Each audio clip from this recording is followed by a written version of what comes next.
चंद्रयान-3 ने फिर से भेजी पहले से ज्यादा भयानक फोटो और चांद का वीडियो।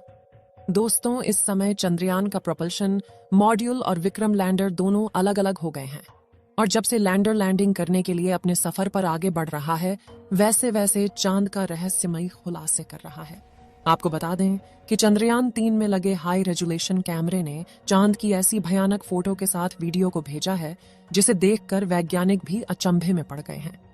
साथ ही चंद्रयान-3 के लैंडर ने इसरो के पास ऐसा मैसेज भेजा है जिसे देखने के बाद इसरो के वैज्ञानिकों को भी अपने कारनामों पर यकीन नहीं हो रहा है। चंद्रयान-3 द्वारा भेजी गई तस्वीरों को दिखाने से पहले हम आपको कुछ जानकारियां देते हैं। दोस्तों, 17 अगस्त के दिन दोपहर में 1:15 पर जब प्रोपल्शन मॉड्यूल और विक्रम लैंडर दोनों अलग अलग हो गए थे, तभी विक्रम लैंडर ने प्रोपल्शन मॉड्यूल को धन्यवाद देते हुए इसरो के पास मैसेज को भेजा है और मैसेज में लिखा है कि जिन्होंने मेरा साथ दिया उनका धन्यवाद। आपको जानकारी के लिए बता दें कि यह मैसेज विक्रम लैंडर ने इसरो के वैज्ञानिकों के पास भेजा है, जिसकी जानकारी इसरो के वैज्ञानिकों ने ट्वीट के माध्यम से दे दिया है। 14 जुलाई को श्रीहरिकोटा से रवाना होने के बाद चंद्रयान-3 ने 3 हफ्तों में कई चरणों को पार किया।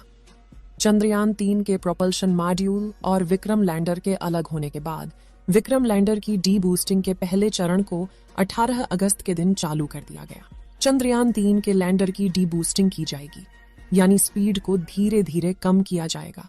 लेकिन दोस्तों, यह प्रक्रिया इतनी आसान नहीं है। अभी तक के सबसे कठिन कामों में से यह काम एक है जिसके लिए वैज्ञानिकों को काफी ज्यादा सावधानी बरतनी होती है।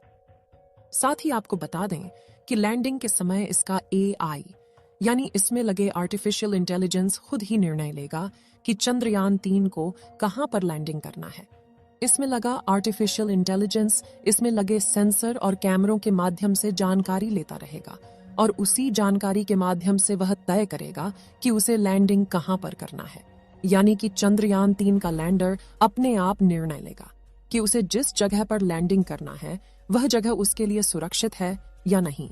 यदि चंद्रयान-3 का लैंडर विक्रम किसी असुरक्षित जगह यानी किसी गड्ढे या फिर ज्यादा ऊबड़ खाबड़ सतह पर लैंडिंग करने वाला होगा, तो उसमें लगा AI सिस्टम उसे उस जगह से दूसरी जगह ले जाकर सुरक्षित लैंडिंग कराएगा। हम कह सकते हैं कि इस बार चंद्रयान-3 के सफल होने के चांसेस 100% है। चलिए दोस्तों, अब आपको चंद्रयान-3 द्वारा भेजी गई तस्वीरों को दिखाते हैं। दोस्तों, इस समय जो आप अपने मोबाइल स्क्रीन पर वीडियो को देख रहे हैं, यह वीडियो चंद्रयान-3 के विक्रम लैंडर में लगे लैंडर पोजीशन डिटेक्शन कैमरा द्वारा 17 अगस्त के दिन दोपहर 1 बजे कैप्चर किया गया है। इस वीडियो में आपको चांद की ऊबड़ खाबड़ सतह स्पष्ट दिखाई दे रही होगी और चांद की धरती पर मौजूद गड्ढे भी आपको दिखाई दे रहे होंगे। अगर हमारा चंद्रयान-3 रूस के लूना 25 से पहले चांद पर उतर जाता है, तो हमारा देश चांद के दक्षिणी ध्रुव पर उतरने वाला दुनिया का पहला देश बन जाएगा। लेकिन ऐसा होना काफी मुश्किल है, क्योंकि रूस की रोज कॉस्मोस स्पेस एजेंसी ने लूना 25 को चंद्रयान से पहले उतारने का दावा किया है। अगर रूस का लूना 25 सही सलामत रहा तो वह चांद पर 22 अगस्त को सफलतापूर्वक सॉफ्ट लैंडिंग कर जाएगा। लेकिन यदि लूना 25 के साथ कुछ दिक्कतें आती हैं, तो हमारा चंद्रयान 23 अगस्त को शाम 5:27 पर चांद की सतह पर सफलतापूर्वक लैंडिंग करेगा। और अगर ऐसा हो गया तो हमारा देश चांद के दक्षिणी ध्रुव पर उतरने वाला दुनिया का पहला देश बन जाएगा। लेकिन यही आखिरी पड़ाव इस पूरे मिशन का सबसे मुश्किल पार्ट है। यहां तक हमारा चंद्रयान-2 भी इसी स्टेप पर आकर फेल हो गया था। लेकिन सवाल ये उठता है कि चांद की दुनिया इतनी खतरनाक क्यों है? इसे थोड़ा गहराई से समझते हैं। दोस्तों, हमसे 3,84,400 किलोमीटर की दूरी पर मौजूद चंद्रमा हमारी पृथ्वी का एकमात्र प्राकृतिक उपग्रह है। धरती से देखने पर यह भले ही हमें गोल नजर आता हो, लेकिन हकीकत में यह भी पृथ्वी की तरह थोड़ा अंडाकार है। चांद का वायुमंडल बहुत ज्यादा पतला है और यह हीलियम, आर्गन, सोडियम और पोटेशियम से मिलकर बना है। चांद पर पानी भी मौजूद है, जिसकी खोज साल 2009 में हमारे चंद्रयान-1 ने सबसे पहले की थी। लेकिन यह पानी पृथ्वी की तरह लिक्विड फॉर्म में नहीं है, बल्कि चांद पर यह बर्फ के छोटे छोटे टुकड़ों में मौजूद है। आपको शायद इस बात पर यकीन न हो, लेकिन चंद्रमा हमारी नींद पर भी खास असर डालता है और यह बात एक रिसर्च में साबित हो चुकी है। दरअसल 8 से 10 साल पहले स्विट्जरलैंड के बेसल विश्वविद्यालय में यह खोज की गई थी कि अमावस की रात में लोग ज्यादा गहरी नींद सोते हैं, जबकि पूर्णिमा की रात उन्हें नींद इतनी अच्छी नहीं आ पाती। अब इसकी वजह क्या है? यह सवाल अभी भी वैज्ञानिकों के लिए एक रहस्य बना हुआ है। आपने बहुत बार सुना होगा कि चांद पर बड़े बड़े गड्ढे मौजूद हैं, लेकिन इन सभी में सबसे ज्यादा बड़े और गहरे गड्ढे चांद के दक्षिणी ध्रुव पर है और चंद्रयान 3 के विक्रम लैंडर को यहीं पर उतरना है। साथ ही इस इलाके में गड्ढे भी सबसे ज्यादा है। आप यह जानकर हैरान हो जाएंगे कि चांद के दक्षिणी ध्रुव एक ऐसा गड्ढा भी मौजूद है जो चंद्रमा का सबसे बड़ा गड्ढा है, जिसका व्यास 25 किलोमीटर और गहराई 8 किलोमीटर है। यानी इसमें 1 से लेकर 10 कुतुब मीनार तक समा सकते हैं।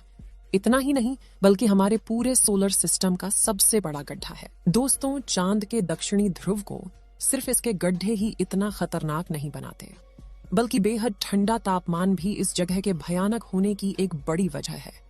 असल में इस इलाके में कभी भी धूप नहीं पड़ती, जिसके चलते यहाँ कुछ हिस्सों का तापमान -50 डिग्री सेल्सियस तक पहुंच जाता है। ऐसे में कोई नहीं जानता कि यहाँ कौन से रहस्य छुपे हुए हैं।